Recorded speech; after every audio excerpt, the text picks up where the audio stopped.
এই বছর মাহফিলের আয়োজন দেখে আমার ভালো লাগার পরিবর্তে দিল জোরে কষ্ট লাগছে।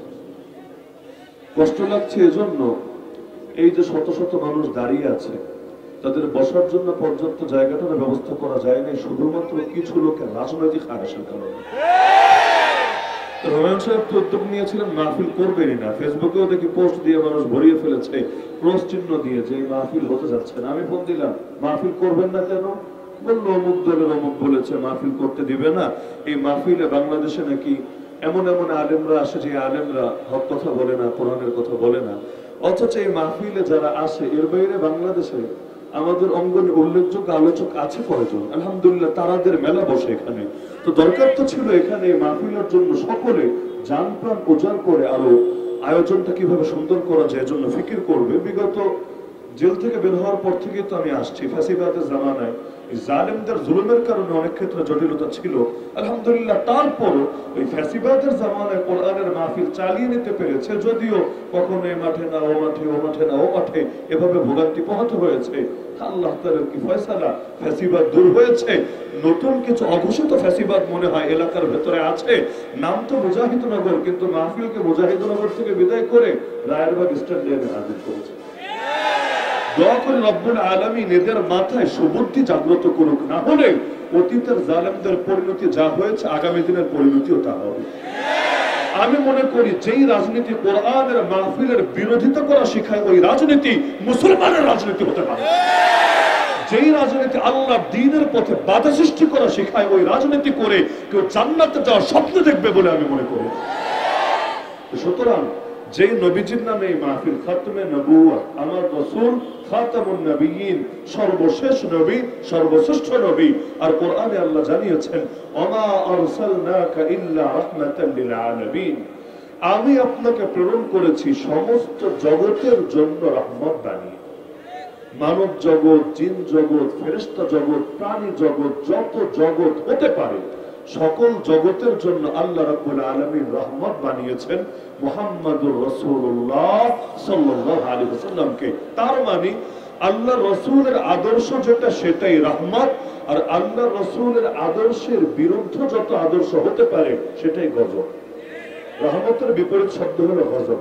যেমন সূরাতুল ফাতিহার সর্বশেষ আয়াতে আমরা প্রতিদিন প্রতি ওয়াক্তের প্রতি রাকাত নামাজে আল্লাহর কাছে আশ্রয় চাই গজবগ্রস্ত জাতির রাস্তা থেকে, গায়রিল মাগদুবি আলাইহিম। হে আল্লাহ, গজবগ্রস্ত জাতির পথ যাতে আমাদের পথ না হয়, তাদের মত যাতে আমাদের মত না হয়। তো এজন্য প্রতিদিন সাহায্য চাই প্রতি ওয়াক্তের প্রতি রাকাত নামাজে আল্লাহর কাছে। এই গজবের বিপরীতে হলো রাহমত। আল্লাহ রাসূল সারাটা জীবন যেই পথ নিজে গ্রহণ করেছেন, উম্মতকে শিক্ষা দিয়েছেন, সেই পথ ছিল রহমতের পথ। যেমন তায়েফের ময়দানে আল্লাহ রাসূল সাল্লাল্লাহু আলাইহি ওয়াসাল্লাম যখন রক্তাক্ত হয়ে আছেন, ফেরেশতা পর্যন্ত সহ্য করতে পারছেন, আল্লাহ রাসূলের কাছে এসে অনুমতি চাইল, ইয়া রাসূলুল্লাহ, আপনি যদি বলেন দুই পাশের পাহাড়কে চাপা দিয়ে এই পুরো জনপদকে বিরান করে দেই, ওদেরকে ভর্তা বানিয়ে নস্যাৎ করে দেই। আল্লাহ রাসূল আল্লাহকে বলেছিলেন, আল্লাহুম্মা ইল্লাম ইয়াকুন বিকা গাদাবুন আলাইয়া ফালা উবালি। হে আল্লাহ, আমার উপর যদি আপনার রাগ না থাকে, আমার কোনো কিছুতে কোনো পরোয়া নাই। কে মারলো, কে ধরলো, কে বলি দিল, কে গালি দিল, কে ফুল দিল, কে পাথর ছড়লো, কোনো কিছুতে আমার কোনো পরোয়া নাই। আমার তো ভয় শুধু একটা, না জানি আপনি রাগ হয়ে যান আমার উপর, আপনার গজব, গজব মানে রাগ, না জানি আপনার রাগ আসে, এটা নিয়ে শুধু আমার ভয়। আপনি যদি খুশি থাকেন, পৃথিবীবাসী কোন দিকে গেল, কোন পক্ষে গেল, এটা দিয়ে আমার কিছু আসে যায়। আল্লাহ রাসূল সাল্লাল্লাহু আলাইহি ওয়াসাল্লাম যে আদর্শ আমাদেরকে দিয়েছেন সেটাই যদি রহমতের আদর্শ হয়, তাহলে বর্তমান বাংলাদেশের প্রতিটা মানুষের এই কথা ভাবার সময় এসেছে, আমরা কি জীবনের প্রতিটা ক্ষেত্রে রহমতের ভেতরে আছি নাকি রহমত ছেড়ে গজবের ভেতরে চলে গিয়েছি। বুঝবো কিভাবে?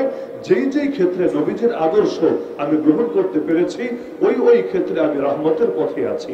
আর যেখানে যেখানে আল্লাহ নবীর আদর্শ ছেড়েছি, সেখানে সেখানেই গজবে আক্রান্ত হয়েছে। আল্লাহ নবী সাল্লাল্লাহু আলাইহি ওয়াসাল্লামের সবকিছু রহমত ছিল। বলবেন আল্লাহ নবী তো জিহাদও করেছেন, 27টা ময়দানে নিজে গিয়েছেন, আর 47টা ময়দানে বাহিনী পাঠিয়েছেন। যেই 27 ময়দানে গিয়েছেন তার মধ্যে 9টা যুদ্ধ হয়েছে রীতিমতো।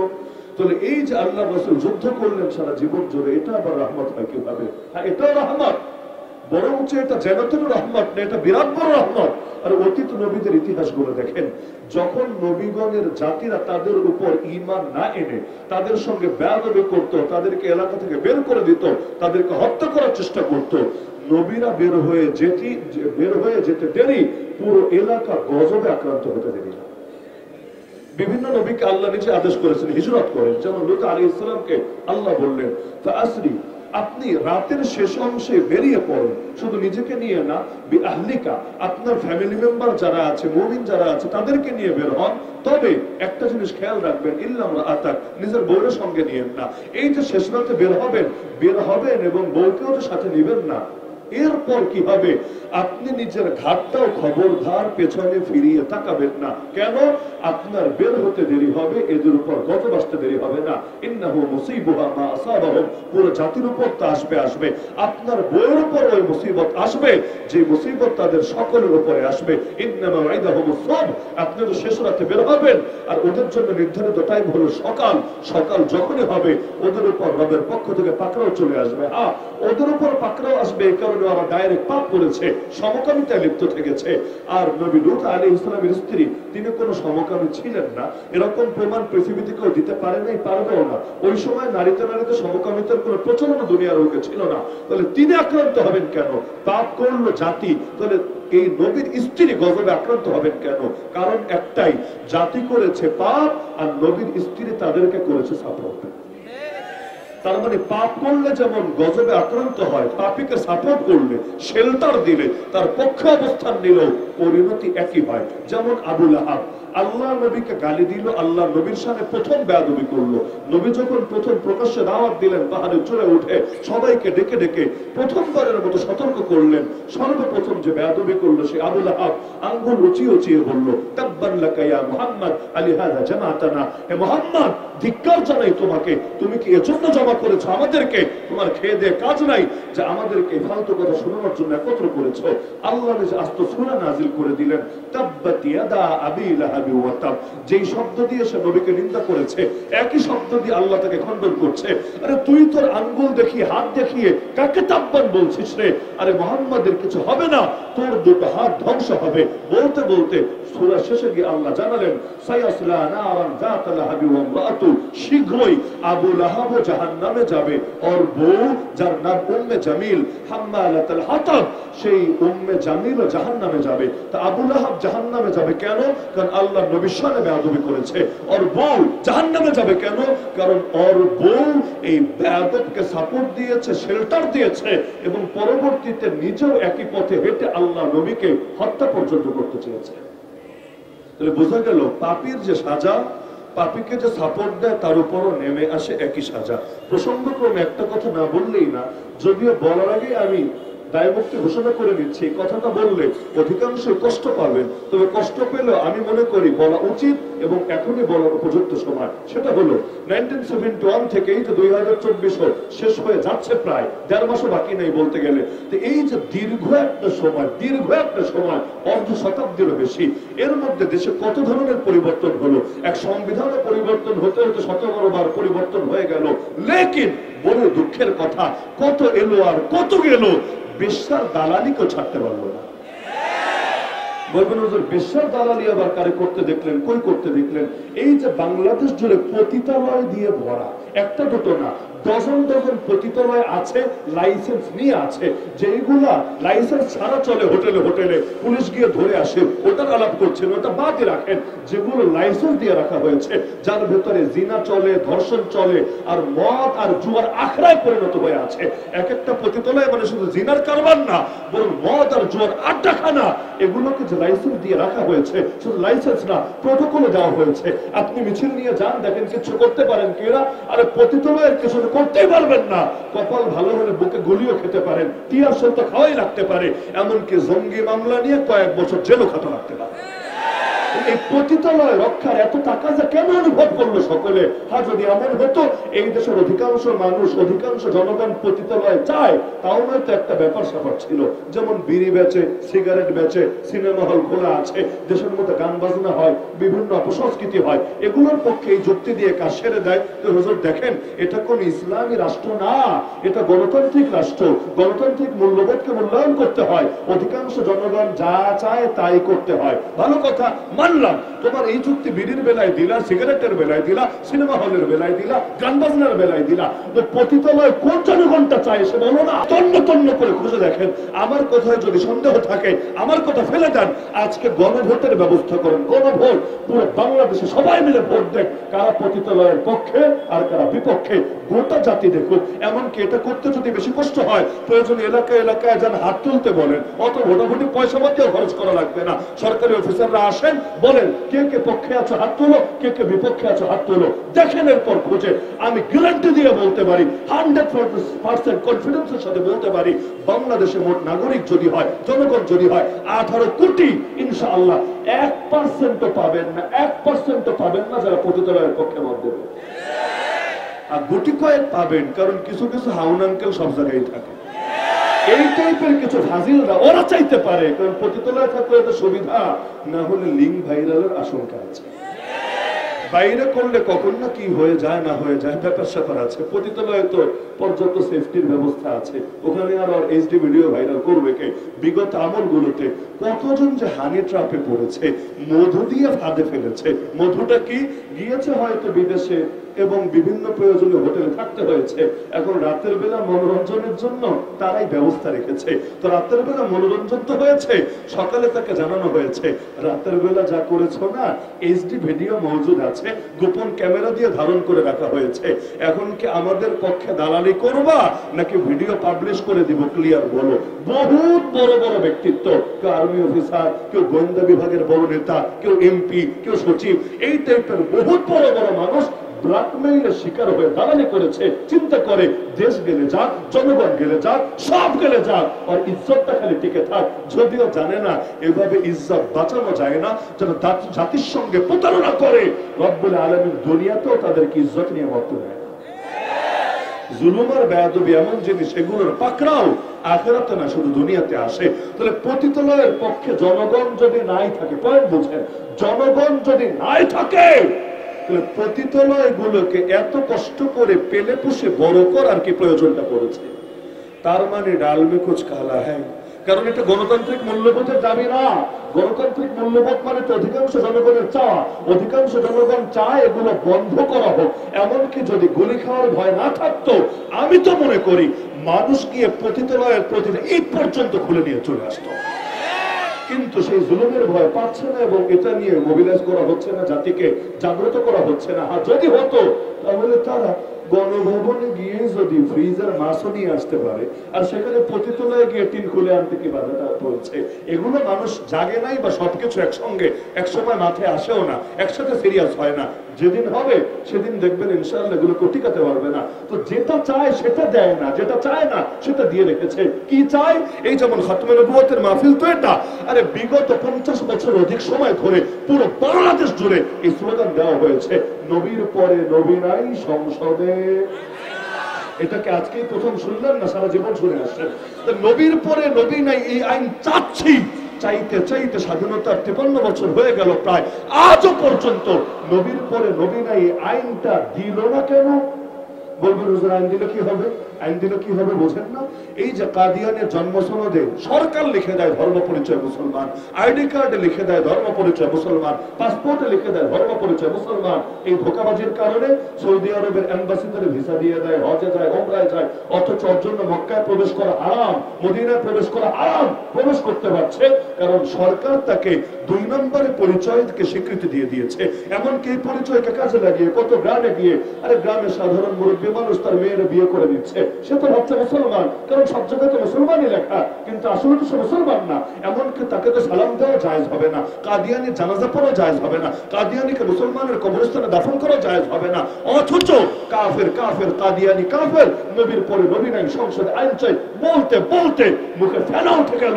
আজও পর্যন্ত এটা বাস্তবায়ন গরজ। এমনকি সুদভিত্তিক অর্থনীতি। আজকে তো বৈষম্যের বিরুদ্ধে সারা বাংলাদেশে কথা হচ্ছে। আল্লাহকে সাক্ষী রেখে বলি, কোন জাতির ভেতরে যদি সুদ থাকে, ওই জাতির ভেতর থেকে জুলুম আর বৈষম্য দূর করা সম্ভব না। সুদ মানেই জুলুম, সুদ মানেই বৈষম্য। যারা ইকোনমিক্স এর বেসিক নলেজ রাখে, জানার কথা, সুদের ফলাফলই এটা, পুঁজিপতি গুলো আরো বড় লোক হতে থাকবে, গরিব আরো গরিব হতে থাকবে, ধনী আর গরিবের বৈষম্য ক্রমশ বাড়তেই থাকবে, বাড়তেই থাকবে। আজকে কি হচ্ছে বাংলাদেশে?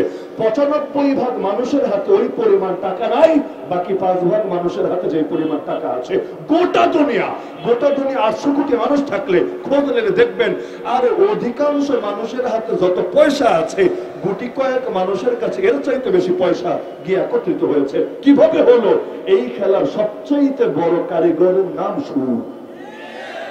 সুদ দিয়ে মুসলিম দেশের অর্থনীতি পর্যন্ত সাজানো। আরে যত মাহফিল করেন, যত মাদ্রাসা করেন, যত তাবলীগ করেন, যত খানকা খোলেন, আরে যত মসজিদ বানান, কোন দেশের অর্থনীতির মেরুদণ্ড যদি সুদ হয়, ওই জাতিকে আল্লাহর গজব থেকে কিভাবে বাঁচাবেন আমাকে বলেন। সূরা বাকারায় আল্লাহ বলেছেন, আল্লাহর ঘোষণা, যেহেতু কোরআনের আয়াত সহিহ না যায়েফ, এই প্রশ্ন করার কোনো সুযোগ থাকবে না। ফাইল্লাম তাফআলু, আরে বান্দা যদি সুদ ছাড়তে না পারিস, ফাআযানু বিহারবিন মিনাল্লাহি ওয়া রাসূলিহি, আল্লাহ এবং তার রাসূলের পক্ষ থেকে যুদ্ধের ঘোষণা শুনে নে। বাংলাদেশে কোন বাপের বেটা পারলে দাঁড়িয়ে বলো, হ্যাঁ আমি রাজি আছি আল্লাহ এবং তার রাসূলের বিরুদ্ধে যুদ্ধ করতে, এবং ওই যুদ্ধে পারবো আমি বিজয় ছিনিয়ে আনতে। এই বুকের পাঠে তারা আছে? যদি না থাকে, সুদ ছাড়তে বাধাটা কোথায়? সুদ ছাড়া তো কল্পনাই করা যায় না। পুরো দেশের অর্থনীতির মেরুদণ্ড বানিয়ে রাখা হয়েছে সুদ। ব্যক্তিগত সুদ খেলে 70টা পাপের সর্বনিম্ন পাপ হলো নিজের আপন মায়ের সাথে জিনা করা। এটা যদি সর্বনিম্ন পাপ হয়, সর্বোচ্চ পাপ কি হবে চিন্তা করেন। তো ব্যক্তি একটা পাপ যদি করতো, তাও নয়তো মানা যেত। পুরো রাষ্ট্র যখন এইরকম নিকৃষ্ট পাপে পাপী হয়ে যায়, তাদের উপর গজব আসবে না, কার উপর আসবে? এরপর আফসোস করবো, অর্থনীতি তো আগায় না। আরে আমরা তো উন্নত হতে পারি না। আরে পারবা কেমনে? যেই দেশে দুর্নীতি থাকে, সুদ থাকে আর জুলুম থাকে, ওই দেশে উন্নতি এনে দেবেটাকে? নরেন্দ্র মোদীর হাতে কোনো উন্নতি নাই, জাতিসংঘের হাতে কোনো উন্নতি নাই, আর ইউরোপ, আমেরিকা, ইসরায়েলের হাতে কোনো রহমত নাই, বরকত নাই, শান্তি নাই, মুক্তি নাই। সবকিছু একজনের হাতে, নাম তার আল্লাহকে রাজি করবা না আর দুনিয়াতে ভালো থাকবা, এই আশা করে লাভ নাই। ভালো রাখার মালিক একজনই, তিনি ছাড়া কেউ ভালো রাখতে পারে নাই, পারবেও না, পারা সম্ভব। তাহলে এই যে এতকাল ধরে বেশ্যার দালালি করার ফলাফল কি আমাকে বলুন দেখি? আমার তো মাথায় বোঝা ধরে না। আমি তো দেখি এইটা ছাড়া আর কিছু না। কারণ আমার ভালো মতো জানা আছে, আমার মাদ্রাসায় যেহেতু রাজবাড়িতে, আর বাংলাদেশের সবচেয়ে বড় পতিতালয় তো ওই জেলার ভেতরে অবস্থিত, কি পরিমাণ টাকার কারবার যে চলে। আর বিগত দিনগুলোতে যারা নেতৃত্ব দিয়েছে, আমি তো আর বেশি এক থেকে জানি না, 2018 থেকে দেখছি। 2018 থেকে যা চেঞ্জ হয় নাই, এক লোকই চেপেছিল মাথার উপরে। তো এখন এই যে দীর্ঘকাল পর্যন্ত যে পয়সা পাতির লেনদেন, আমার তো মনে হয় ওয়াজ শোনাতে শোনাতে ওদের কানের পর্দা ফাটায় দিলেও লাভ নাই। এই কাঁচা টাকার লোভরা ছাড়তে পারবে না। তাহলে কখন যে কি নীতি শেখায়? একদিকে বলবে সকল ক্ষমতার মালিক জনগণ, মানে জনগণ তোমরা খুশি থাকো, তোমরা সন্তুষ্টিতে থাকো, যে তোমরাই তো এই দেশের মূল। আবার আরেকদিকে কথা বলবে পুরো উল্টা। দুইটা পয়েন্ট আমি শুধু ধরাই আপনাদেরকে, আমার বুঝে আসে না, কারো বুঝে আসলে বললেন। যেমন আমাদের সংবিধানের উপরেও লেখা আছে না, বা সব জায়গায় গণপ্রজাতন্ত্রী বাংলাদেশ লেখে না, গণপ্রজাতন্ত্রী। সব গণ রাখেন, তন্ত্র রাখেন, মাঝখানে প্রজা শব্দটাই খালি দেখেন। বাংলাদেশ যদি প্রজাতন্ত্র হয়, প্রজাটাকে, আর প্রজা যদি একজন থাকে, রাজাও তো থাকবে। রাজা ছাড়া প্রজা হয় না। আর প্রজার এটা রাজার প্রজা, এটা একটা আরেকটার জন্য অপরিহার্য। রাজার জন্য প্রজা লাগবে, প্রজার জন্য রাজা লাগবে। এটা যদি প্রজাতন্ত্র হয়, তাহলে প্রজাটাকে আর রাজাটাকে। যদি বলেন আমরা প্রজা, তার মানে ওরা রাজা। যদি ওরা বলেন ওরাই রাজা, তাহলে সকল ক্ষমতার মালিক জনগণ, এটা তো পুরোই ভুয়া, এটার কোনো বাস্তবতা থাকবে না। আর যদি বলেন ওরা প্রজা, আমরা রাজা, তাহলে আমাদের কথা দিয়ে সবকিছু হয় না কেন? এই দেশের অধিকাংশ মানুষ তো ইসলাম চাই, ইসলাম। কারণ তারা জানে দুনিয়ার সব মতবাদে ফাঁকি থাকতে পারে, শুভঙ্করের ফাঁকি থাকতে পারে, একমাত্র ইসলাম এমন জিনিস কখনো কাউকে ঠকায় না, ঠকানো সম্ভব না। আজকে কোর্টে যান, মামলা তো প্রায় সবাই খাওয়া আছেন যারা ওই দল বাদে বাকি সব দল করেন। আমাদের হুমায়ুন সাহেব তো আল্লাহর বান্দা এমন নির্যাতিত হয়েছেন একেবারে শেষ দিকগুলোতে। আপনি যান কোর্টে, গিয়ে একটা কোরআন শরীফ নিয়ে যান, নিয়ে বিচারকের সামনে দেন, মাননীয় জাজ মাননীয় জাস্টিস, আমি ব্রিটিশ আইনের বিচারও চাই না, আমি ফ্যাসিবাদের আমলের আইন দিয়েও বিচার চাই না, আমি পাকিস্তানি আমলে প্রণীত আইন দিয়েও বিচার চাই না। এই যে কোরআন দিলাম আপনার টেবিলে, এই কোরআন দিয়ে আমাকে বিচার করে দেন। কারণ আল্লাহর কোরআন এই আয়াত আছে, আফা হুকমাল জাহিলিয়াতি ইয়াবগুন ওয়া মান আহসানু মিনাল্লাহি হুকমান লিকাওমিন ইউকিনুন। আরে বান্দারা কি জাহিলি যুগের শাসন চায়? আল্লাহর চাইতে বিশ্বাসীদের জন্য উত্তম বিধান, উত্তম আইন কে দিতে পারে? কোরআন বলে দিচ্ছে সর্বোত্তম আইনদাতা কে? সর্বোত্তম আইনদাতা কে? আল্লাহ। এবার বিচারককে বলে আল্লাহর আইন দিয়ে আমাকে বিচার করে দেন। এতে যদি আমার কল্লা কাটা যায় তাও আফসোস নাই, এতে যদি আমার বড় ক্ষতি হয় তাও আফসোস নাই। কারণ আল্লাহর আইন মেনে নিতে আল্লাহর বান্দার আপত্তি নাই থাকার কথা। যেমন নবীজি জামানে এক সাহাবী নাম মাইজ আসলামী রাদিয়াল্লাহু আনহু এসে বলছে, ইয়া রাসূলুল্লাহ, ইয়া নবী আল্লাহ, আমি জিনা করে ফেলেছি, আমাকে আপনি ইসলামের যে দণ্ড আছে সেই দণ্ডটা দিয়ে দেন, শাস্তি দেন। শাস্তি কি সবাই জানে? তিনিও জানেন। তিনি যেহেতু বিবাহিত ছিলেন, শাস্তি হলো তাকে প্রস্তরাঘাতে মৃত্যুদণ্ড দেওয়া হবে, ইসলামের ফয়সালা। আল্লাহ নবী সাল্লাল্লাহু আলাইহি ওয়াসাল্লাম তাকে প্রথম 3 বার ফিরিয়েছিলেন। কারণ ইসলামের বিধান হলো জিনার শাস্তি, ব্যভিচারের শাস্তি, ধর্ষণের শাস্তি যদিও অনেক কঠিন, কিন্তু এটা প্রমাণ হওয়ার সিস্টেমের চাইতে আরো বড় কঠিন। কিভাবে? 4 জন সাক্ষী একেবারে প্রত্যক্ষ চাক্ষুষ দেখতে হবে এবং তারা বলতে হবে বিচারকের সামনে গিয়ে, রাআইতুহু ওয়াতিআহা ফি ফারজিহা কাল মিল মিকআলা, নিজের চোখে দেখেছি এই পুরুষটা এই মহিলার সাথে তার ওই নির্দিষ্ট পথেই জিনা ব্যভিচার করেছে। যেমনি ভাবে সুরমাদানির ভিতর সুরমার লৌহশালাকে ওঠানামা করে, ঠিক নিজের চোখে এভাবে দেখেছি, কোনো অস্পষ্টতা ছিল না দেখার মাঝে। এভাবে 4 জন যদি সাক্ষী দেয় তবেই তার উপর এই শাস্তিটা আরোপ করা হয়। এখন পৃথিবীতে যারাই জিনা করেছে 4 জন মানুষকে সামনে দাঁড় করে জিনা করে নাকি? এটা তো সম্ভবই না। এটা তো করবে একমাত্র সে সমাজের মধ্যে অশ্লীলতা ছড়িয়ে দিতে চায়, যে এছাড়া তো কেউ করবে না। যদি না করে, যতই সাক্ষ্য দেখ যে আমি সিসিটিভি ফুটেজ দেখেছি, যতই বলুক আমি আওয়াজ শুনেছি, যতই বলুক আমার ধারণা হয়েছে, এমনকি 3 জন এসে চাক্ষুষ সাক্ষ্য দেখ, কোনো কাজ হবে না। 4 জন চাক্ষুষ সাক্ষ্য দিতে হবেই হবে। এটা অধিকাংশ ক্ষেত্রেই সম্ভব না। এবং পুরো ইসলামের ইতিহাস ঘেটে দেখেন, এভাবে সাক্ষ্যর দ্বারা জিনার শাস্তি আরোপ করা হয়েছে খুব বেশি নজির খুঁজেই পাবেন না। বিকল্প অপশন হলো স্বীকারোক্তি, সাক্ষ্য প্লাস স্বীকারোক্তি। সাক্ষ্য তো নাই, কিন্তু অপরাধী নিজেই যদি স্বীকার করে, এখানেও ইসলাম করা যে 3 বার পর্যন্ত তাকে ছেড়ে দেওয়া হবে না। মনে হয় তুমি চূড়ান্ত কিছু করো নাই, প্রাথমিক কিছু করেছো, যাও চলে যাও, কিন্তু 4 নম্বর বারে সে যদি সাক্ষ্য দেয় না আসলেই সে জিনা করেছে এবং সে চায় যা সাজা হওয়ার দুনিয়াতেই হয়ে যাক, কারণ দুনিয়ার সাজা সওয়ার ক্ষমতা আছে, জাহান্নামের আযাব সওয়ার ক্ষমতা। তো মাইজ আসলামী রাদিয়াল্লাহু আনহু এই কাজটাই করলেন। 4বার তিনি সাক্ষ্য দিয়ে দিলেন, যদিও জানেন এর পরিণতি কি হবে। আল্লাহ রাসূল সাল্লাল্লাহু আলাইহি ওয়াসাল্লাম এবার তার ব্যাপারে রায় দিয়ে দিলেন, ঠিক আছে তাহলে তাকে পাথর মেরে হত্যা করা হবে। যখন সাহাবীরা তাকে পাথর মারছিল, ইসলামে গোপনে গোপনে সাজা দেওয়ার সিস্টেম নাই, সাজা দেওয়া হয় প্রকাশ্যে, যাতে একজনকে সাজা দিলে পুরো সমাজ যায় সোজা হয়ে, আর কাউকে দ্বিতীয়বার সাজা দেওয়ার প্রয়োজন সচরাচর না পড়ে। তো সবাই মিলে পাথর ছুটছে, হঠাৎ করে তার গায়ের কিছু রক্ত, কারণ পাথর মারলে তো রক্ত বের হবে, কিছু রক্ত সেটা ছিটে গিয়ে লাগলো আমিরুল মুমিনিন ওমর রাদিয়াল্লাহু আনহু। তিনি একটু ঘৃণা করলেন বিষয়টা, ঠিক একটা ব্যভিচারী রক্ত লাগলো আমার জামায়, তার কাছে বিষয়টা খুব খারাপ লাগলো। আল্লাহ নবী সাল্লাল্লাহু আলাইহি ওয়াসাল্লাম ধমক দিলেন, হে ওমর, কি করছো তুমি?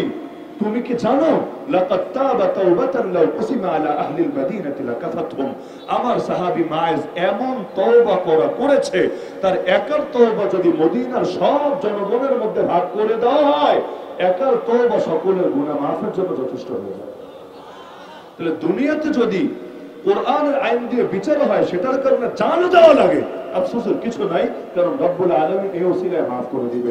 এজন্য ফেরাউন যখন জাদুঘরদেরকে হুমকি দিচ্ছিল, তোদেরকে মেরে ফেলবো, হাত কেটে দেবো, পা কেটে দেবো, এই করবো সেই করবো, জাদুঘররা বলেছিল ফাকদি মা আনতা কাব, আরে আইন যেহেতু তোর হাতে, বিচার তোর হাতে, প্রশাসন তোর হাতে, সরকার তোর, সবই তোর, ঠিক আছে, যে বিচার করতে মনে চায় বিচার কর গিয়ে, তোর বিচারের ভয় আমরা ঈমান ছাড়বো না। কিন্তু মনে রাখিস, ইন্নামা তাকদি হাদিহিল হায়াতাদ দুনিয়া, তুই তো শুধু দুনিয়ার বিচার করতে পারবি, আখিরাতের বিচার তো তুই করতে পারবি না। তো এই যে তুই আমাদের মারলি, রক্তের প্রথম ফোঁটা গড়িয়ে পড়ার আগেই ইন্না ইলা রাব্বিনা লামুনকালিবুন, আমরা আমাদের রবের কাছে ফিরে যাব। আর দিলে বড় আশা, ইন্না নাতমাউ আন ইয়াগফিরা লানা রাব্বুনা খাতায়ানা, এই কুরবানির ওসিলায় আল্লাহ আমাদের জীবনের সব পাপগুলোকে মাফ করে দিবেন। তাহলে কোরআন দিয়ে বিচার হলে বিপক্ষে গেলে বা কি সমস্যা? আল্লাহ যদি এই বিচার দিয়ে থাকেন তাহলে যে কোনো মুসলমান মাথা পেতে নিতে রাজি আছে। এখন বিচারকরে গিয়ে দেন, মাননীয় জাজ, মাননীয় জাস্টিস, আমাকে বিচার করে দেন কোরআন দিয়ে। বাংলাদেশে এমন একটা আদালতের নাম বলেন তো যেখানে এই কথা বললে কোরআন দিয়ে বিচার পাওয়া যাবে? জানা আছে? ইসলামী নামে তো টুকটাক ব্যাংকিং আছে, যদিও কতটুকু নামে কতটুকু কামে সে আলাপ বাদই দিলাম, তাও নামে হলে আছে। কিন্তু ইসলামী কোর্ট, শরিয়া কোর্ট এই নামে কোনো কিছু বাংলাদেশে আজও পর্যন্ত গড়ে ওঠে নাই। এটা নিয়ে আমাদের কোনো ফিকিরও নাই, এমনকি আমরা আন্দোলনও করি না এটা নিয়ে। অথচ এটা নিয়ে আন্দোলন করলে এটা আমাদের মৌলিক অধিকারের অংশ ছিল। এই আন্দোলন করলে কেউ গুলিও মারবে না, কেউ জেলেও ঢুকাবে না। শুধু এটা বলা হতো যে দুটো অপশন রাখেন, যে সেকুলার আইনে বিচার চায় সে সেকুলার কোর্টে যাবে, যে শরিয়া আইনে বিচার চায় সে শরিয়া কোর্টে যাবে। উভয়টা পার্লামেন্ট কর্তৃক স্বীকৃত থাকবে, বাস হয়ে গেল। দুনিয়াতে ব্যাংকিং যেমন যার মনে চায় স্বাভাবিক ব্যাংকে যায়, যার মনে চায় ইসলামী নামে যে ব্যাংকগুলো আছে সেটাই যায়, বেশ কেচ্ছা খতম। এভাবে করতো, কিন্তু করবে না। আলাদা কোর্টও করবে না, শরিয়া বেঞ্চও রাখবে না। যে একটা দুইটা বেঞ্চ রাখি যেখানে অন্তত শরিয়ার আলোকে আপিলের সুযোগ থাকবে, না তাও রাখবে না। কারণ এগুলো রাখলে মনে হয় ভণ্ডামি বেশি করতে পারবে না। এই যে শরিয়া নিয়ে সমস্যাটা কোথায়? এমনকি এখন এই সাংবাদিক গুলো নিয়মিত বিভিন্ন টকশোতে বিভিন্ন কথাবার্তায় দেখবেন নেতাদেরকে খালি প্রশ্ন করে, আচ্ছা আপনারা যদি ক্ষমতায় আসেন আপনারা কি হাত কেটে দেবেন? আপনারা যদি ক্ষমতায় আসেন আপনারা কি পাথর মেরে হত্যা করে ফেলবেন? আমি এটাই ভেবে পাই না। ওদের তাও কপাল ভালো যে আমাদের মতো দুষ্ট মানুষদেরকে জিজ্ঞাসা করে না, না হলে আমি তো উল্টা প্রশ্ন ছুড়ে দিতাম, আচ্ছা হাত কাটা হবে কি হবে না পরের আলাপ, তুমি ভয় পাচ্ছ কোন দুঃখে আগে বলো তো? ইসলামের হাত কাটা নিয়ে ভয় পাবে সে বিগত দিনগুলোতে চুরি করেছে। তাও ইসলামের চুরি এত সোজা না যে একটা ললিপপ চুরি করেছে, একটা পটেটো চিপস চুরি করেছে আর ধরে বেচারার হাত কেটে দিবে, এত সোজা না।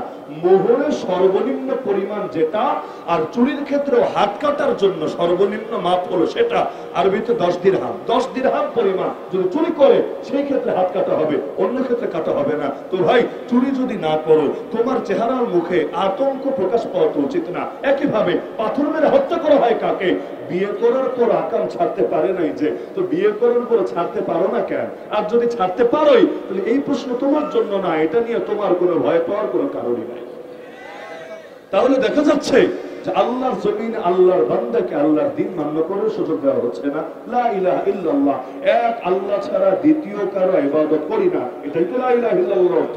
অথচ আপনাকে বাধ্য করা হবে আল্লাহকে বাদ দিয়ে গায়রুল্লাহর ইবাদত আপনাকে করতেই হবে। কিভাবে? গায়রুল্লাহ নীতি আপনাকে মানতে হবে, গায়রুল্লাহ যা বলবে সেটাকে চূড়ান্ত ধরতে হবে। এটা নিয়ে একটু শব্দ বলতে পারবেন না, না হলে আপনার খবর আছে। এজন্য আমাদের শব্দগুলো মাশাআল্লাহ একদম সেই সেই শব্দ দিয়ে দিলের কথা বোঝা যায়। এই যেমন একটু আগে শুনলাম, একদিকে বলবে সকল ক্ষমতার মালিক জনগণ, আর একদিকে নাম দিবে প্রজাতন্ত্র। আরো মজার ব্যাপার আছে, রাষ্ট্রপতি, প্রেসিডেন্টের বাংলা অনুবাদ এটা করে রাষ্ট্রপতি। রাষ্ট্রপতি মানে কি? পতি মানে স্বামী, জানেন না? অনেক মহিলাকে বলে না পতি ভক্ত, তার মানে কি? স্বামী ভক্ত। রাষ্ট্রপতি মানে ধরেন যারা চুপ্পু সাহেব আছেন তিনি হলেন রাষ্ট্রের স্বামী। তো তিনি যদি স্বামী হন বউটাকে প্রশ্ন আসবে না, বউটাকে? বউকে আপনারা বলবেন হুজুর আমরা নিজেরাই তো আরেক বউয়ের স্বামী, তাহলে আপনারা নিজেরাই যদি স্বামী হন তাহলে বউটাকে না পুরো রাষ্ট্রটাই বউ? আচ্ছা বলবেন না হুজুর স্বামী মানে মালিক, এই অর্থে রাষ্ট্রপতি মানে রাষ্ট্রের মালিক তিনি। তো তিনি যদি রাষ্ট্রের মালিক হন আমরা কি? আমরা কচুরিপানা, আমরা গোলাম, আমরা বাদী, আমরা দাস, আমরা দাসী, আমরা ভিত্ত। এই জন্যই তো আজকে দেশের অবস্থা। একজন নিজেকে মালিক মনে করবে, রাজা মনে করবে, অন্যদেরকে প্রজা মনে করবে, অন্যদেরকে গোলাম মনে করবে। এজন্য আজকের বাংলাদেশ থেকে বৈষম্য দূর করা যায় নাই আজ পর্যন্ত।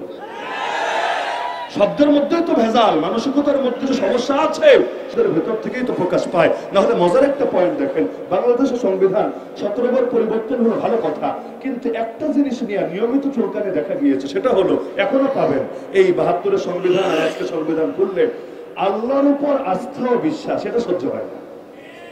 আল্লাহর উপর আস্থা ও বিশ্বাসকে সরিয়ে সেখানে ধর্মনিরপেক্ষতাবাদ বসানো লাগে। ধর্মনিরপেক্ষতাবাদ ইসলামী না কুফরি এটা রাখেন, কিন্তু বসাচ্ছে কোন জায়গায় নিয়ে? যেখানে আল্লাহর উপর আস্থা ও বিশ্বাস ছিল এক সময়। তাহলে আল্লাহর উপর আস্থা ও বিশ্বাস যদি কোন সংবিধানের মূলনীতি থেকে মাইনাস হয়, ওই সংবিধানকে কি মুসলমানের সংবিধান বলা যায়? মুসলমান আল্লাহকে বাদ দিয়ে কিছু করতে পারে?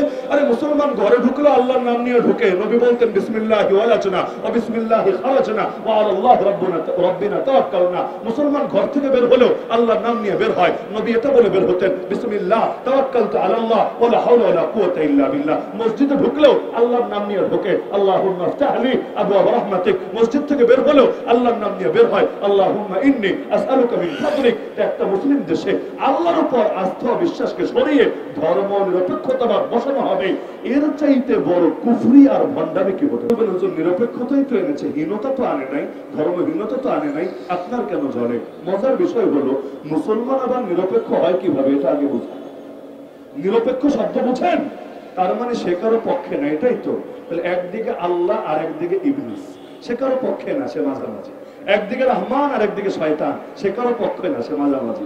একদিকে আলো একদিকে অন্ধকার, সে কারো পক্ষে না, সে মাঝামাঝি। একদিকে ন্যায় আর একদিকে অন্যায়, সে কারো পক্ষে না, সে মাঝামাঝি। একদিকে পুরুষ আর একদিকে মহিলা, সে কোনো দিকে না, সে মাঝামাঝি। আজিব ইসলামের মানেটা কি? আরে মুসলমান হয়তো মুসলমান হবে আল্লাহর পক্ষে, অমুসলিম হবে ইবলিসের পক্ষে, এটা যুক্তির কথা। কিন্তু তুমি আলোর পক্ষেও না, অন্ধকারের পক্ষেও না, এটা সম্ভব না। যে আলোর পক্ষে না সে অন্ধকারের পক্ষে, যে ন্যায়ের পক্ষে না সে অন্যের পক্ষে, আরে যে সাম্যের পক্ষে না সে বৈষম্যের পক্ষে, যে ইমানের পক্ষে না সে জাহেলিয়াতের পক্ষে, যে তাওহীদের পক্ষে না সে শিরকের পক্ষে, যে ইসলামের পক্ষে না সেই কুফরের পক্ষে। কিন্তু বলার হিম্মত রাখে না, বলার সাহস রাখে না, এজন্য শব্দটা নিরপেক্ষতা দিয়ে চালানোর চেষ্টা করে। ধর্ম নিরপেক্ষতাবাদ মানে কি? আমি এক শব্দে বুঝি ইসলামকে চিপায় ফেলা। আপনাদের কাছে বহু ব্যাখ্যা থাকতে পারে, শাস্ত্রীয় সংজ্ঞা, আমার অত বাইপাস লাগবে না। আমি ধর্ম নিরপেক্ষতাবাদ বলতে কি বুঝি? ইসলামকে চিপায় ফেলা। মানে কি? মানে ইসলাম কোথায় চলবে আর কোথায় চলবে না এটা ঠিক করা। ইসলাম রাজনীতিতে চলবে না, হুজুর এটা চলবে না। অর্থনীতিতে চলবে না, তাহলে সুদ থাকবে কিভাবে? এটা চলবে না। আচ্ছা ব্যাংকিং সেক্টরে চলবে না, হুজুর এটা আসলে চলবে না। বাজার ঘাটে চলবে না, এটাও চলবে না। আচ্ছা সভ্যতা সংস্কৃতিতে চলবে না, এটা চললে তো আমাদের ব্যবসায় থাকবে না। আচ্ছা শিক্ষা সিলেবাস, শিক্ষা কারিকুলামে চলবে না, হুজুর তাহলে মানুষদের বান্দরের নাতিপতি এটা শেখাবো কিভাবে? শরীফরে ধৈরা ধৈরা শরীফা বানাবো কিভাবে? এই পুরুষগুলোকে মহিলায় পরিণত করবো কিভাবে? সুতরাং শিক্ষা সিলেবাসও চলবে না, তাহলে চলবেটা কোথায়? বলবে হুজুর এখানে এখানে তো চলবে না, ঠিক আছে, কিন্তু চলবে মসজিদে, চলবে মাদ্রাসায়, চলবে মাহফিলে, চলবে খানকায়, বাকি কোথাও চলবে না। আচ্ছা ভালো কথা, মাহফিলে আলেম কি কোরআনের আলোকে যা ইচ্ছা তা বলতে পারবে? কোরআনের প্রতিটা বিধান তুলে ধরতে পারবে না? হুজুর এটা পারলে কি আর বড় বড় বোতল খাওয়া যাবে? এটা পারলে কি আর ভণ্ডামের মুখোশ পরে থাকা যাবে? এটা পারলে কি আর দিল্লি চালানি করা যাবে? এই হুজুরদের কারণেই তো পারে না আগাতে। আর আজও পর্যন্ত বাংলাদেশে নাস্তিকতার মিশন কেন সফল হয় নাই? আজও পর্যন্ত বাংলাদেশে উগ্র হিন্দুত্ববাদের মিশন কেন সফল হয় নাই? আজও পর্যন্ত বাংলাদেশে কাদিয়ানিরা কেন সফল হতে পারে নাই? আজও পর্যন্ত বাংলাদেশে খ্রিস্টান মিশনারি গুলো কেন কয়েক কোটি মানুষকে খ্রিস্টান বানাতে পারে নাই? যে কয়েকটা মৌলিক কারণ আছে, তার মধ্যে অন্যতম কারণ হলো এই কোরআনের মাহফিল। এখনো পর্যন্ত কিছু মানুষ জানের পরোয়া না করে, নিরাপত্তার পরোয়া না করে, ফ্যামিলির পরোয়া না করে হক কথা বলে যাচ্ছে, জাতির সামনে হকের বার্তা তুলে ধরছে, তাই পারছে না সবার গলায় গোলামের জিঞ্জির পরাতে। আজও মানুষ স্বাধীনতার স্বপ্ন দেখে, দুনিয়ার সব জাহেলিয়াতকে পায়ের তলায় পিষ্ট করে আল্লাহর জমিনে এক আল্লাহর গোলামি করার স্বপ্ন দেখে। এই যে স্বপ্নটা নিভু নিভু হলেও সে 1757 থেকে আজ 2024 250 বছরের বেশি সময় ধরে বলবৎ আছে। এর পেছনে ওয়াজ মাহফিল অবদান বহুত বেশি আছে। এজন্যই দেখেন না আমাদের নামে তালিকা হয়, এজন্যই দেখেন না আমাদেরকে জেলে যেতে হয়। অপরাধটা কি? পাপটা কি? আরে পাপ তো আর কিছু না, মূল পাপ এটা আমাদের কারণে বেচারারা দুনিয়ার বড় ধান্দা করতে পারে। কারণ আল্লাহর ভয় আছে যার দিলে, পৃথিবীর কারো ভয়ে সে তার সুরকে কিছুতেই নত করতে পারে না। মুসলমানের কথা তো এটা হয়, আরে আল্লাহর জমিন আল্লাহর দ্বীনের কথা বলা যদি তোমাদের চোখে জঙ্গিবাদ হয়, আল্লাহর কসম মুসলমান জঙ্গিবাদী গালি খেতে রাজি। আল্লাহর জমিনে খেলাফতের কথা বলা যদি তোমাদের চোখে উগ্রবাদ হয়, মুসলমান উগ্রবাদী গালি খেতে রাজি। আরে আল্লাহর দ্বীনের প্রতিটা বিধান প্রচার করা যদি তোমাদের চোখে মৌলবাদ হয়, মুসলমান মৌলবাদী গালি খেতে রাজি। আল্লাহর দ্বীনের পথে চলা, আল্লাহর দ্বীনের কথা বলা তোমাদের চোখে যদি সাম্প্রদায়িকতা হয়, মুসলমান সাম্প্রদায়িক গালি খেতে রাজি। কিন্তু আল্লাহর কসম, আল্লাহর কসম, আল্লাহর কসম, কারো গালির ভয়ে, হামলার ভয়ে, মামলার ভয়ে, জেলের ভয়ে, জুলুমের ভয়ে, ফাঁসির ভয়ে মুসলমান ইসলামের কোনো কিছু গোপন করতে রাজি না।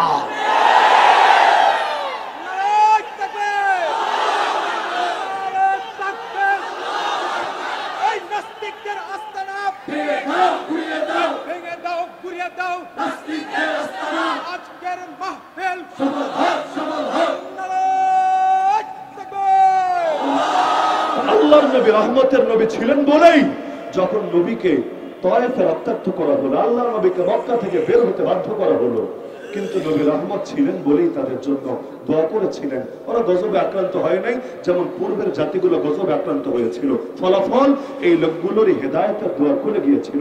যে তয়েফবাসী নবীরা মেরেছিল, নবী বলেছিলেন আল্লাহ দিলে বড় আশা, ওরা মুসলমান না হলে পরবর্তী প্রজন্ম মুসলমান হবে। আল্লাহর কি কুদরত, পরবর্তী প্রজন্ম লাগে নাই। মক্কা বিজয়ের পর তারাই নবীর সামনে এসে হাঁটু গেড়ে বসে কালেমা পড়ে মুসলমান হয়ে গেছে। দ্বিতীয় কারণ হলো, আরে দুনিয়াতে অনেক জিনিস দেখতে একরকম মনে হলো, বাস্তবে একরকম না। বলবেন কিভাবে? ডাকাতের হাতেও ছুরি থাকে, ডাক্তারের হাতেও ছুরি থাকে, থাকে না? কিন্তু দুই ছুরি কি এক ছুরি? ডাকাতের ছুরি যদি আপনাকে পোস্ট দেয়া লাগবে না, যদি দেখায়, ইদানিং তো ডাকাতি অনেক বেড়ে গেছে, প্রচুর বেড়ে গেছে, এবং এমন এমন ডাকাতি হচ্ছে, আগে তো দেখাতো মাল সামানা দিয়ে দিলে ছেড়ে দিত, আর এখন ধরে খুব শুরু, মানে দিবেন কি দিবেন না পরে আলাদা। আগে আপনার 2টা 4টা দিয়ে নিবে, তারপর আপনার কাছে চাওয়া লাগবে না, নিজেই চেক দিয়ে যা আছে নিয়ে নিবে। এমনকি বাংলাদেশে তো আলেম ওলামার উপর এখন নিয়মিত ডাকাতি চলছে, নিয়মিত। যদিও এটা টার্গেট করে কিনা নাকি অন্যভাবে আল্লাহ ভালো জানে। আর কত সরকারি তো আসে যায়, আলেম ওলামার নিরাপত্তা নিয়ে কে ফিকির করে, কে ফিকির করে? এমনকি যে পাকিস্তানটা নিয়মিত গালি দেয়, দেখেন পাকিস্তানের আলেম ওলামারা যখন চলে, যখন ভাষণ দেয়, কেমন প্রোটোকল তাদেরকে দেওয়া হয়। রাষ্ট্রের পক্ষ থেকে আলাদা মানে বাহিনীর সদস্যই নিযুক্ত রাখা হয় যে তোমরা এই আলেমদের সঙ্গে সর্বদা নিরাপত্তা দিবা, তাদের নিরাপত্তা নিশ্চিত করবা। আর বাংলাদেশে সবার জীবনের দাম আছে, কিন্তু হুজুরদের জীবনের দাম নাই, সব দাম তাদের, আর হুজুররা একেবারে সস্তা। তো এই যে ডাকাতি গুলো যে হয় রাস্তাঘাটে, ডাকাতি ইদানিং বাড়ার একটা কারণ আমার কাছে মনে হয়, এমনি তো একটা শুনেছি যে অভাবে সভাগ্রস্ত হয়, দুর্ভিক্ষ দেখা দিলে চুরি ডাকাতি বেড়ে যায়। তবে এখন তো দুর্ভিক্ষ দুর্ভিক্ষ দেখা দেয় নাই। তবে আমি মনে করি গত 3 মাস আগ পর্যন্ত যারা অন্য তরিকায় সহজে কামাতে পারতো, এখন তো রাস্তা বন্ধ। কিন্তু একবার যে টাকার মজা পেয়ে গেছে, একবার যার হাসিলত নষ্ট হয়েছে, সে এটা ছাড়বে কিভাবে রে ভাই? ছাড়াতে এত সোজা না। এজন্য আমরা দেখতাম জেল কেটেছে 10 বার, তো চুরি ছাড়তে পারে না, জেল কেটেছে 20 বার, তো ডাকাতি ছাড়তে পারে না। এতদিন এক তরিকায় কামাতো, তরিকা তো বন্ধ, এখন আসল তরিকায় ফিরে গিয়েছে, এবং এই তরিকা দিয়েই নিজেদের পেটটারে অন্তত চালায় নেওয়ার চেষ্টা চালাচ্ছে। হাকিকত আল্লাহ ভালো জানেন। তো ডাকাত যদি ছুরি দেখে আপনাকে, আপনি কি দোয়া দিবেন না বদদোয়া দিবেন? আপনি কি খুশি হবেন না বেজার হবেন? আর ডাক্তার ছুরি দেখানো লাগবে না, ছুরি দিয়ে যদি পেট কেটেও ফেলে, পেট কেটে সিজার করে বাচ্চা বের করেছে, বা কোনো অঙ্গ পচে গিয়েছিল কেটে ফেলে দিয়েছে, আপনি কিন্তু বদদোয়া দেবেন না, লানও দেবেন না, গালি দেবেন না, উল্টা মোটা টাকার বান্ডিল ধরাইয়া দিবেন। আসার সময় বলবেন স্যার, ও স্যার আপনার মতো কাটাকাটি কেউ করতে পারে না, আপনি কাটাকাটিতে ভীষণ এক্সপার্ট, আমার ফ্যামিলিরও যদি সামনে কারো কাটাকাটি লাগে নিয়ে আসবো আপনার কাছে, সুন্দর কাইটা দিয়ে আমি মাল ধরাই দিব আপনার হাতে, সহজ হিসাব নিকাশ। ডাক্তার কাটলো, থ্যাংক ইউ দিল, পয়সা দিল। ডাকাত কাটলো অথবা দেখালো, সারা জীবন বদদোয়া দিল। ছুরি তো ভয়টাই ছুরি, পার্থক্য আছে নাকি নাই? খুনির হাতেও বন্দুক থাকে, আবার আইন শৃঙ্খলা বাহিনীর হাতেও বন্দুক থাকে, যদি আসলে আইন শৃঙ্খলার কাজে নিয়োজিত থাকে আর কি। আর না হলে অন্য কাজে নিয়োজিত থাকলে কি হয়, এটা তো রায়েরবাগবাসী সবচেয়ে মনে ভালো জানা আছে। বাংলাদেশের নতুন স্বাধীনতার পেছনে, যদিও এটাকে স্বাধীনতা আসলে এই শব্দ বলা উচিত কিনা আমি জানি না, কারণ এক দেশে আবার 2 বার স্বাধীন হয় কিভাবে। তবে এই ফ্যাসিবাদ থেকে মুক্তি পাওয়া, জুলুম থেকে মুক্তি পাওয়া, এর পেছনে পুরো বাংলাদেশের মধ্যে আমার মনে হয় এই যাত্রাবাড়ি থেকে শুরু করে এই যে চিটাগাং রোডের মাঝখানের যে জায়গাটা, একসময় এদের নামগুলো স্মরণ করে লেখা হবে। আল্লাহ তাআলা তাদের হিম্মতকে আরো বাড়িয়ে দেখ, এবং যে ভাইয়েরা শহীদ হয়েছে আল্লাহ সবাইকে জান্নাতুল ফেরদাউস নসিব করুন। তো এখন এই যে দেখা গেল আইন শৃঙ্খলা বাহিনীর হাতে অস্ত্র, ডাকাতের হাতে, খুনির হাতে অস্ত্র, 2 অস্ত্র এক না। ইসরায়েলের বাহিনীর হাতে অস্ত্র, ফিলিস্তিনের মুক্তিকামীদের হাতে অস্ত্র, 2 অস্ত্র এক না। ডাকাতের হাতের ছুরি, গজবের ছুরি, ডাক্তারের হাতের ছুরি, রহমতের ছুরি, খুনির হাতের বন্দুক, গজবের বন্দুক। আইন শৃঙ্খলা বাহিনী যদি আসলে আইন শৃঙ্খলার কাজে নিয়োজিত থাকে, তার হাতের বন্দুক সমাজবাসীর জন্য রহমতের বন্দুক, ইসরায়েলের জায়রিস্টদের হাতের বন্দুক, আর সেই বন্দুক গজবের বন্দুক, ফিলিস্তিনের মুক্তিকামীদের হাতের বন্দুক, সেই বন্দুক রহমতের বন্দুক। আবু জাহেলের হাতেও ইয়া বড় তরবারি, মুহাম্মদ রাসূলুল্লাহ সবাই বলে সাল্লাল্লাহু আলাইহি সাল্লাম, তার হাতেও ইয়া বড় তরবারি। দেখতে দুটোই তরবারি, কিন্তু 2 তরবারি এক না। আরে আবু জাহেলের হাতের তরবারি জঙ্গিবাদের তরবারি, টেররিজমের তরবারি, সন্ত্রাসের তরবারি। মুহাম্মদ রাসূলুল্লাহর হাতের তরবারি পবিত্র জিহাদের তরবারি, রহমতের তরবারি। তাহলে জিহাদ মানে কি সন্ত্রাস না সন্ত্রাস দমন? জিহাদ মানে সন্ত্রাস না সন্ত্রাস দমন? কারণ আল্লাহ রসুলের তলোয়ার গর্জে উঠলে আবু জাহালের তলোয়ারের পতন হবে, আর আবু জাহালের তলোয়ার যদি গর্জে ওঠে তাহলে ইসলাম আর মুসলিম উম্মাহ আলো পৃথিবীর মধ্যে সত্য এই শান্তি এগুলোর কি পরিণতি হবে। সুতরাং আল্লাহ নবীর প্রতিটা আদর্শে রহমত, ওমা আরসালনাকা ইল্লা রাহমাতাল লিল আলামিন, যেই ক্ষেত্রে নবীকে মাইনাস করবেন ওই ক্ষেত্রে রহমত মাইনাস হবে, যেই ক্ষেত্রে নবীকে প্লাস করবেন ওই জায়গায় রহমত এসে প্লাস হবে। নবীর আদর্শ জিন্দা করতে রাজি আছেন না ইনশাআল্লাহ? কারণ কালেমা পড়লেন জাহান্নামে, তার আদর্শই তো গ্রহণ করবেন, এটাই যুক্তির কথা, এটাই বুদ্ধির কথা। লা ইলাহা ইল্লাল্লাহ মুহাম্মাদুর রাসূলুল্লাহ, গন্তব্য আল্লাহ, পথের নাম মুহাম্মাদুর রাসূলুল্লাহ। আল্লাহ পর্যন্ত পৌঁছতে চাইলে এই একটা পথে ধরতে হবে। সুতরাং মুসলমান প্রতিটা ক্ষেত্রে নবীজির আদর্শ আঁকড়ে ধরবে। এতে গালি দিতে মনে চাইলে দেখ গিয়ে, এখন গালি বের হয়েছে ধর্মান্ধ, গালি বের হয়েছে মৌলবাদী। ধর্মান্ধের ব্যাখ্যা কি দেয়? সব জায়গায় যে ধর্মরে টানে, নিজের ধর্মরে অন্ধের মতো মানে, সে হলো ধর্মান্ধ। তো ভালো কথা, ধর্মান্ধের বিপরীত শব্দ কি? তোমরা ধর্মচক্ষুষ্মান, ঠিক আছে, তোমরা ধর্মচক্ষুষ্মান, আমরা ধর্মান্ধ। তোমরা চোখ দিয়া সব দেখো, আমরা না দেখেও মানি, ঠিক আছে। আলিফ লাম মিমের ভেতর কি কি দেখো বলো দেখি? কোরআন তো শুরুই হলো আলিফ লাম মিম দিয়ে। তুমি তো অন্ধ না, তুমি তো চক্ষুষ্মান, দেখে দেখে বুঝা মানো। বাট আলিফ লাম মিমের ভেতর কি আছে ঠিকঠাক বলবি, না হলে তোর ঠ্যাং ভেঙে দেওয়া হবে। ঠিক আছে, বলবে না হুজুর এটা তো না বুঝাও মানতে হবে। তো না বুঝা যদি মানো, তোমারও কাফেররা গালি দিবে ধর্মান্ধ বলে। আজকাল মুসলমান গালির ভয়ে হক কথা বলে। চিন্তা করে, এই কথা বললে জঙ্গি গালি ফ্রি, এই কথা বললে সন্ত্রাসী গালি ফ্রি, এই কথা বললে রাজাকার গালি ফ্রি। আরে গালির ভয়ে দমে যাওয়া মুসলমানের শান না। আল্লাহ নবীকে কম গালি দেওয়া হয় নাই, গালির কারণে তিনি দমে যান নাই। আমাদের ছাত্ররাও দেখিয়ে দিয়েছে আলহামদুলিল্লাহ, রাজাকার বলে গালি দেওয়া হয়েছে, ফলাফল যা হওয়ার তাই হয়েছে। যদি বেচারি বুঝতো এক রাজাকার শব্দে ঠেলা কি হতে পারে, প্রয়োজনে আর বিকল্প বহু শব্দ বললো, এই শব্দ বলতো না। বিগত দিনে রাজাকার আর জঙ্গি এই দুইটা হলো রাজনীতির অন্যতম হাতিয়ার। আল্লাহর কি কুদরত, দুই শব্দ ঘুরে গিয়ে তাদের উপর গিয়ে পড়েছে। আর পোলাপান রাজাকার বলে বলে আন্দোলন করে করে দেশ ছাড়া করেছে, আর তাদের দলের একাংশকেই ইতিমধ্যে জঙ্গি সংগঠন, নিষিদ্ধ সংগঠন বানিয়ে ফেলেছে। আমরা যখন জেলে গিয়েছিলাম ওই সময় চিন্তা করতাম, আহা কখনো কি দিন ঘুরে যেতে পারে। এখন বিশ্বাস করেন, আল্লাহর সাক্ষী রেখে বলি, পত্রিকায় যখন দেখি অমুক নিষিদ্ধ সংগঠনের 11 জন গোপন মিটিং চলাকালে পুলিশের হাতে গ্রেফতার হয়েছে, দিল থেকে শুকরিয়া বের হয়ে আসে। তাহলে দিন ঘুরতে বেশি সময় লাগে না, এত অল্প সময়ে যদি দিন ঘুরে, কিয়ামতের ময়দানে কি হবে? যখন আল্লাহ রাব্বুল আলামিন মাজলুমকেও দাঁড় করাবেন, জালেমকেও দাঁড় করাবেন, তখন না জানে কি হবে। এজন্য রহমতের নবী যার নামে কালেমা পড়েছেন, তার আদর্শ জিন্দা করতে পারবেন তো ইনশাআল্লাহ। তা আমি দুটো দাওয়াত দিয়ে আলোচনা শেষ করছি, আমাদের অন্যান্য মেহমানরা চলে এসেছেন। 1 নম্বর দাওয়াত হলো আল্লাহর নবীকে বিস্তৃতভাবে জানার চেষ্টা করুন। আমাদের জানা খুব সীমিত। আমরা নবী জীবনের কয়েকটা বিক্ষিপ্ত ঘটনা ছাড়া কিচ্ছু জানি না, এটাই বাস্তবতা। নবী জীবনের কয়েকটা বিক্ষিপ্ত ঘটনা ছাড়া কিচ্ছু জানে না। আপনি রাজনীতি করেন, ভালো কথা, নবীর রাজনীতির মূলনীতিগুলো বলেন দেখি। আপনি অর্থনীতি বিশেষজ্ঞ হয়েছেন, ভালো কথা, নবীর অর্থনীতির মূলনীতিগুলো আমাকে শেখান দেখি। আপনি বড় বিচারক, বড় বিচারপতি, তাতে কি? আল্লাহ নবীর বিচারের মূল মাপকাঠি আর মানদণ্ড কি ছিল বলেন দেখি। আপনি শিক্ষাবিদ, ভালো কথা, শিক্ষার ক্ষেত্রে আল্লাহ নবীর আদর্শ কি ছিল, কোন মডেল রেখে দিয়েছেন উম্মতের সামনে, ক্লিয়ার করেন দেখি। আপনি সংস্কৃতি, আরে এখন তো সংস্কৃতি মানে নাটক, সংস্কৃতি মানে সিনেমা, মানে সংস্কৃতি অর্থ কি? এটা সংস্কৃতি যারা করে ওই অঙ্গনে আরো মানে ঠিকঠাক মতো বোঝে না, আল্লাহ ভালো জানে। এজন্য সংস্কৃতি মন্ত্রণালয়ের দায়িত্ব দিলেও ওই নাটক যারা করে, যারা সিনেমা নির্মাণ করে, যারা বঙ্গবন্ধুর পক্ষে বিভিন্ন সিনেমা টিনেমা বানাতে পারে, এবং যারা বিগত দিনগুলোতে অনেক চাটাচাটিও করতে পেরেছে, তাদের দিকে নজর পড়ে। সংস্কৃতি কি এত সীমিত জিনিস নাকি? খালি নাটকের সংস্কৃতি বলে, খালি সিনেমার সংস্কৃতি বলে? আল্লাহ নবীর সময় সংস্কৃতি ছিল না? সংস্কৃতি ছাড়া কোনো জাতি হতে পারে নাকি? তো নবীর সংস্কৃতি কি ছিল, আজকের সংস্কৃতি কি, ক্লিয়ার করা হবে না। তো প্রতিটা ক্ষেত্রে আমার অনুরোধ, 1 নম্বর, আমরা নবীকে বিস্তারিতভাবে জানার চেষ্টা করব। পারবেন না? এজন্য যুবকদেরকে আমি বিশেষ একটা দায়িত্ব দেই, আপনারা জ্ঞানকে ব্যাপক করার জন্য একটু মেহনত করেন। সেটা অনেকভাবেই হতে পারে, পাঠাগার করেন। মানুষ এখন তো পড়েই নাই, ফেসবুক আসার পরে পড়ালেখার অভ্যাস শেষ, একদম শেষ। এখন নিউজফিড ঘাটবে, বই পড়ার অভ্যাস নাই। অথচ কোরআনের প্রথম আদেশে ছিল ইকরা, তুমি পড়ো। যেই জাতি পড়ে না ওই জাতি নিজের গড়তেও পারে না। আপনারা পড়ানোর ব্যবস্থা করেন, শুধু বই দিয়ে শেষ না, পাঠচক্র করেন। কে কি বুঝলো না বুঝলো, আপনি কি বুঝলেন, একটু সবাই মিলে শেয়ার করে নেন।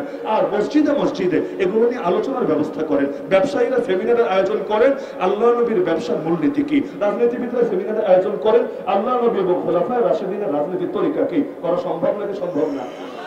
এগুলো করলে খুব ক্ষতি হয়ে যাবে, তাই না? নাকি খুব লাভ হবে? তা আল্লাহ নবীকে আমরা বিস্তৃত ভাবে পাঠ করি। আরে এক নেতারে নিয়ে যেই পরিমাণ জীবনী লেখা হয়েছে, আরে আল্লাহ, ওর অর্ধেক যদি আল্লাহ নবীকে নিয়ে চর্চা করা হতো, আজকের বাংলাদেশ সোনার মদিনার মতো একখণ্ড মদিনায় পরিণত হয়েছে। পয়সা তো বহুত ব্যয় হয়েছে, জায়গায় কমই ব্যয় হয়েছে আর অজায়গায় বেশি ব্যয় হয়েছে। আল্লাহ আমাদেরকে হেফাজত করুক। এই 1 নম্বর দাওয়াত। আর 2 নম্বর দাওয়াত, এবং এটাই আমার সর্বশেষ কথা, সেটা হলো আমরা প্রত্যেকে একবার স্ক্যান করি। ডিভাইস যেমন স্ক্যান করি না আমরা, কোথায় কোথায় ম্যালওয়্যার আছে, ভাইরাস আছে, স্ক্যান করলে বের হয়ে আসে। আবার নেতারা বিদেশে গিয়ে ফুল বডি চেক আপ করে। কেন? ওদের, আমি তো আগেই বলেছিলাম, ওদের জীবন অনেক দামি। শরীরের কোনো কোনা কাঞ্চি চিপায় চাপায় কোনো রোগ টোগ হয়ে গেল কিনা, এই রোগের কারণে বেচারার হায়াত টায়াত আবার কমে যায় কিনা, তা আমরা মরলে মরবো, সমস্যা নাই, ওরা বাইচে থাকুক। এজন্য ফুল বডি চেক আপের ব্যবস্থা করে। আমরাও আমাদের ইমানটা একটু চেক আপের ব্যবস্থা করি, ইমানটা একটু স্ক্যান করি। পারবো না ইনশাআল্লাহ? যাদের জ্ঞান আছে, আল্লাহ পর্যাপ্ত জ্ঞান দিয়েছেন, ফরজে আইন পরিমাণ ইলম হাসিল করেছেন, আপনার জ্ঞান দিয়ে একটু চেক করেন না ইমান কি আছে না গেছে। কারণ ইমান আনলেই শেষ না, ইমান নিয়ে মরাও লাগবে, একবার এনেই শেষ না। রমজানে সাহারি খেলেই রোজা হয় না, ইফতার পর্যন্ত রোজা ধরে রাখা লাগে।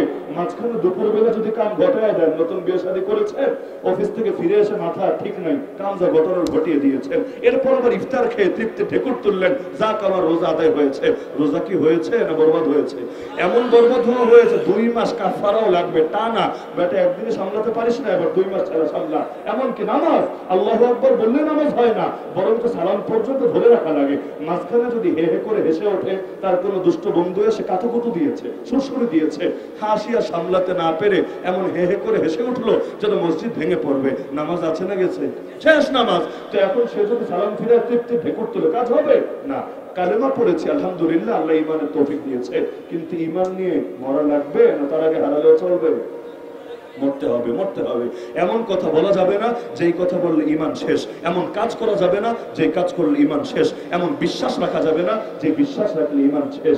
আন্দোলনের পরে কতজন বলল মোরা বিধাতার মতো নির্ভয়, আলহামদুলিল্লাহ, মোরা বিধাতার মতো নির্ভয়, মানে আল্লাহর যেমন ভয় নাই, আল্লাহর মতো আমাদেরও ভয় নেই, আলহামদুলিল্লাহ। আরে নবীরকেও আল্লাহর সঙ্গে তুলনা দেওয়া যায় না, আর তুমি কোন ক্ষেতের মূলে হয়ে গেছো? তুমি আল্লাহর মতো হয়ে গেছো। এই একটা বাক্য যদি জেনে বুঝে বলে বেঈমান, বেঈমান, তার ইমানদার বলার সুযোগ থাকবে না। মূলনীতি বলে সকল ক্ষমতার মালিক জনগণ, এজন্য জনগণকে খুশি রাখতে হবে। যদিও ভুয়া, জনগণকে কেউ খুশি করে না, কেউ খুশি করে অরে, কেউ অরে, কেউ অরে, কিন্তু ক্ষমতার মালিক আবার জনগণ হয় কিভাবে? ক্ষমতার মালিক কে? ক্ষমতার মালিক কে? ক্ষমতায় বসানো তিনি, ক্ষমতা থেকে সরানো তিনি। আজকে তো সবাই পেরেশান, মাস্টার মাইন্ড কে? আর আসল মাস্টার মাইন্ড উপরে। দুনিয়া আবার মাস্টার মাইন্ড কি? তিনি যখন চেয়েছেন তখন হয়েছে, যখন চান নাই তখন হয় নাই। পৃথিবীতে কিচ্ছু হয় না, পৃথিবীর কেউ কোনো ফয়সালা করতে পারে না। লা হাওলা ওয়ালা কুওয়াতা ইল্লা বিল্লাহ। এজন্য প্রত্যেকে ইমানটা নিয়ে একটু চেক দিব আমরা, যাতে করে ইমান ভঙ্গের কারণ আছে কিনা ধরা পড়ে। ভাইরাস থাকলে এগুলোকে কিল করা যায় আগে আগে। ইমানটা নিয়ে যাতে মরা যায়, কালেমা জপতে জপতে যাতে শেষ নিঃশ্বাস ত্যাগ করা যায়। আল্লাহ রাব্বুল আলামিন সবাইকে তৌফিক দান করুন। খাতামুন নবী রাহমাতুল লিল আলামিনের অনুসরণ করা জীবনের প্রতিটা ক্ষেত্রে তৌফিক দান করুন। আমিন। ওয়া আখিরু দাওয়ানা আলহামদুলিল্লাহি রাব্বিল আলামিন।